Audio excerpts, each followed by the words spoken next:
Athletes around the world will soon be able to benefit from technology and training techniques developed by some of the world's preeminent sports scientists. CNN's David George reports from Greenville, North Carolina.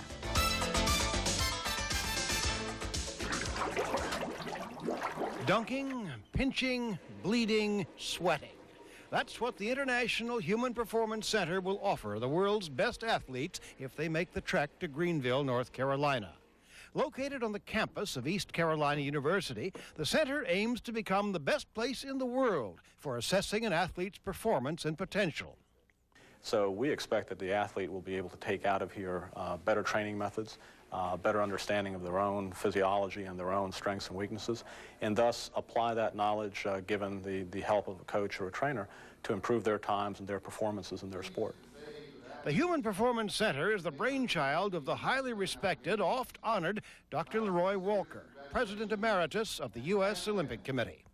We find athletes going from first place to fourth place by hundredths of seconds, losing by millimeters in the jumps and throws, and therefore the basic training that you give them will make a difference.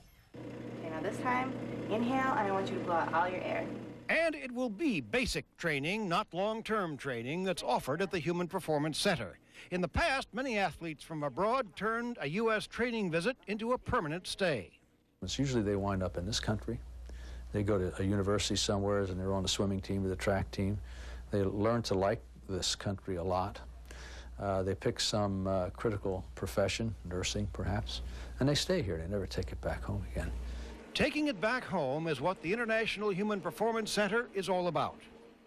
We would like to have these people come here and learn about the facilities, the equipment, and the technology available, so therefore they can educate themselves and their own nation how to get better, how to improve. Tibor Hortobagyi and his colleagues use computer analysis to evaluate every nuance of an athlete's performance. Muscle activity can be recorded and analyzed at every stage of an exercise. And the yellow frame shows when the athlete first touched the floor, and then the next frames are the person on the floor doing the jumping movement and rising up into the air. There's a simple test to determine how much body fat an athlete has. Too much fat can have a negative performance, can affect performance in a negative way, but however, too little fat can also maybe affect health in a negative way too. There's a big difference between athletes like these and the rest of us. The average individual can maybe exercise at 50 to 60% of their aerobic capacity. Elite athletes are 80 to 85% of their aerobic capacity. So when it comes to elite athletes, there's not that much room for improvement. Now, if you were inactive individuals starting a program, we could improve their fitness level 25%. But elite athletes, we're looking for very, very small improvements, but that small improvement might be the difference between a bronze and a gold medal. Even so, the goal here won't be to guarantee medals. That would be foolishness to begin with, and a certain setup for failure to end with. What we can guarantee to do, though, is the precise center of the Olympic movement, and that is that we can promise that we will accurately assess athletes, let them know where they are in their training, and give them ways in which they can improve. There's an old saying, give a man a fish and you've fed him today. Teach a man to fish and you've fed him for life. The Human Performance Center hopes to turn out fishermen.